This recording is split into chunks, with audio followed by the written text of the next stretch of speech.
Hi guys, Kaze here. Welcome back. We're back with more Men of Yoshiwara Ohgiya with Utsusemi. We're on his happy ending, so hopefully he has a very happy ending. Then again, that'd probably be a miraculous ending, not a happy ending. But anyway, let's get going. The last chapter, the courtesan's journey. The sound of birdsong lightly drifted into my ears. What had I been doing? Oh, right.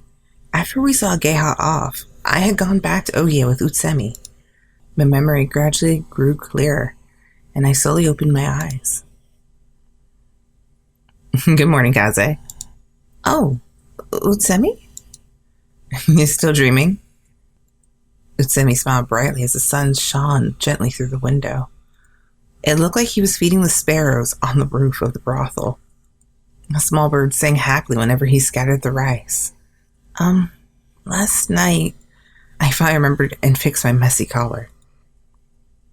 Sounds like she had a good night. We had taught together and fallen asleep early, but all I could remember was our bodies on top of one another.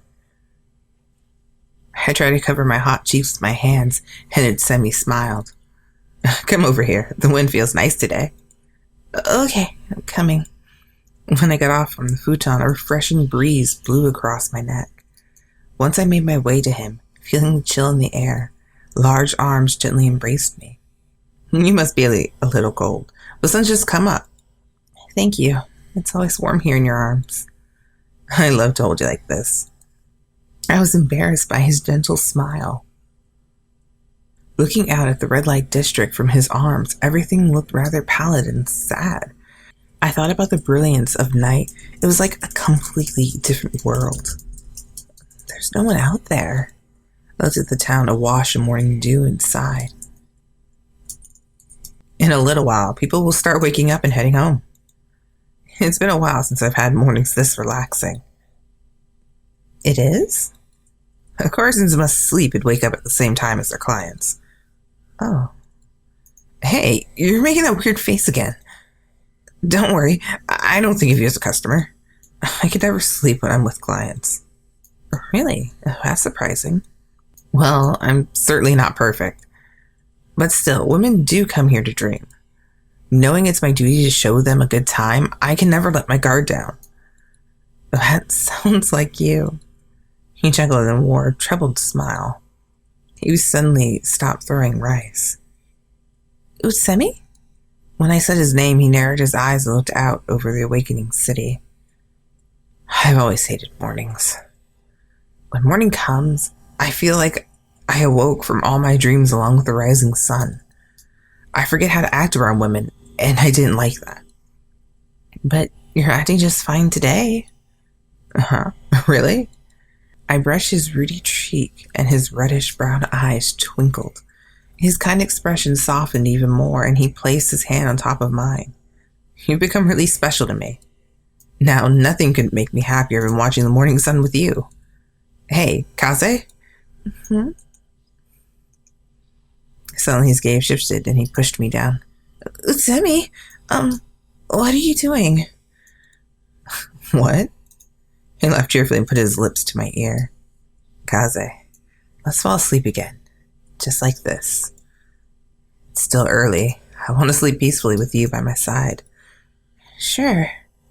Fine by me. Good. Good night. His lips gently pecked mine, and after a while, his breathing started to slow as he fell asleep. Are you really asleep? I lightly touched his lips with my fingers. He smiled like he was being tickled, his eyes still closed. His expression looked very calm and happy.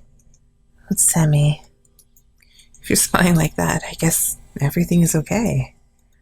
I whispered those words by mine and closed my eyes as well. I was soon wrapped in the bliss of sleep. Several days passed. Word got around that the perpetrator of the murder had been caught. Apparently the criminal was also a member of the Yoshiwara brothel. Thanks to the capture, Utsusemi's procession was able to proceed. And several days later, several days, beautiful cherry blossom petals were falling, just like they had on the day of Ageha's release. Light pink petals quietly danced against the red sky. Today, Utsusemi would finally get the procession he'd been wishing for. Look, it's starting! Oh, let's get closer. People who had come to visit the red light district began to stir. The faint sound of music floated out from deep within the city. Was Utsusemi inside that crowd of people? My heart was pounding. Just then, make way for Utsusemi! A man appeared with a shout of the procession later. It was my beloved Utsusemi. He marched under a paper umbrella wrapped in an extravagant robe. Ever so gracefully, he slowly walked in his high wooden sandals down the twilight street awash in flower petals. Utsusemi, you look lovely. He somehow seemed very manly, even as he walked so ostentatiously. I could not do nothing but gasp. That's how touched I was by the scene unfolding before me. Following behind him were various servants, other courtesans, and dancers. He took the fiery gazes of the spectating women without so much as a single wink back. Seeing him so sure with no regrets brought hot tears to my eyes.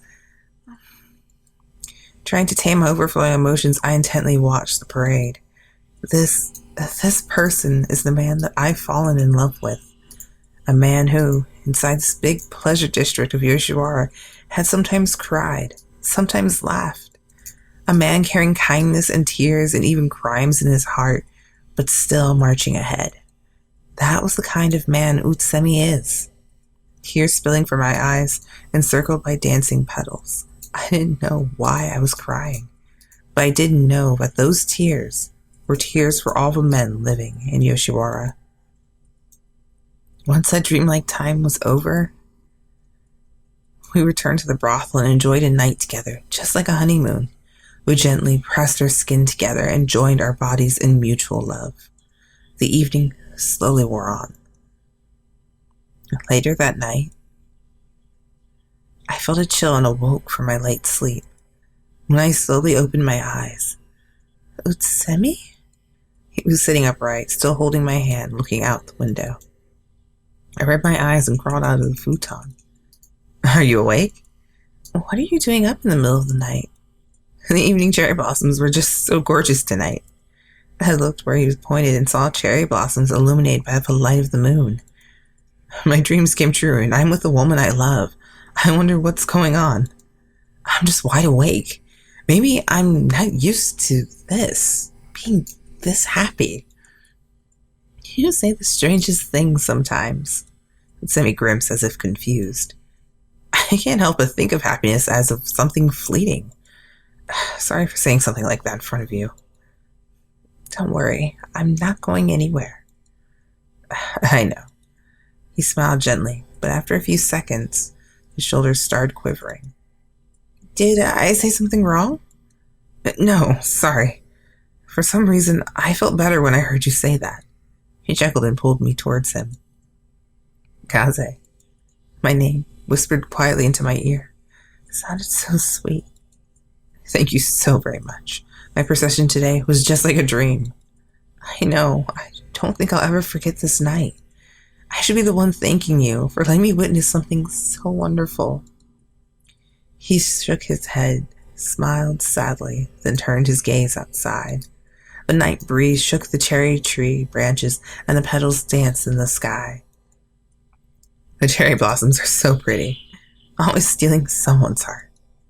Utsusemi, what's wrong? Hearing his sad words, I looked at his face.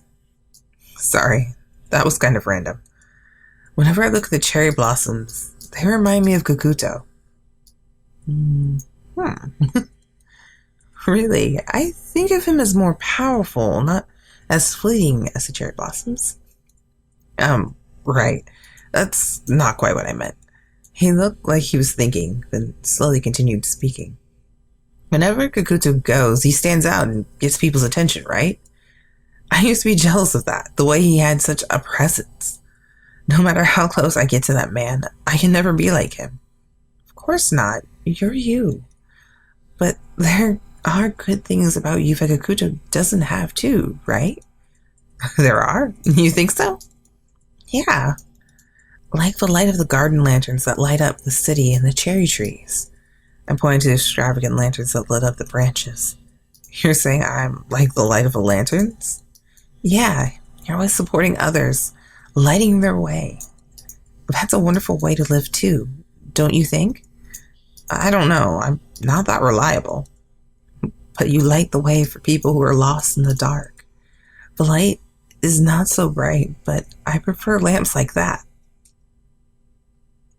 For a minute there, I thought you made an underhanded comment, but not really.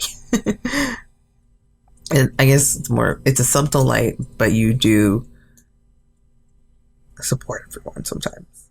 You might not notice it, but it's there. You do your work. When you say it to my face like that, it's kind of embarrassing. Light of a lantern, huh? When I put my hand on his cheek, his lips curled into a happy smile. I'm the heir of the Kitsune family. There's nothing I hate more than just blindly following in someone's footsteps. That's why I like people like you. I want to be with you regardless of the dangers. Is that a compliment? Yes, I have big expectations for the future. I chose a strong woman to fall in love with. That's right. That's why, whatever path you choose, I'll definitely walk it with you. We looked at each other and smiled. I finally stopped speaking and brought our faces so close our lips might touch. Just then, oh, his gaze left the window and turned to my cheek. A flower petal, blowing through the night breeze like a lost child, came fluttering in. His perfect, clear eyes flickered. Kaze. He scooped the petal from my fingertip and then drew it near to my mouth. I'm glad you were the one waiting for me after my procession. Whatever happens, please stay by my side from now on. Yes, I will, Utsusemi. The rest of my words melted gently into our kiss. No one saw our light, gentle kisses but the cherry trees. The end. It was a sweet one. I liked it. I'll see you guys in the miraculous ending. Oh, no. Super happy ending. Sorry. Thinking of my secret pet, which is miraculous. This is super happy. My bad. Anyway, I'll see you in that chapter. When that one comes out, let me know which one you guys liked best. Until then, I'll see you guys in the next chapter. Yeah, bye. Kaze out.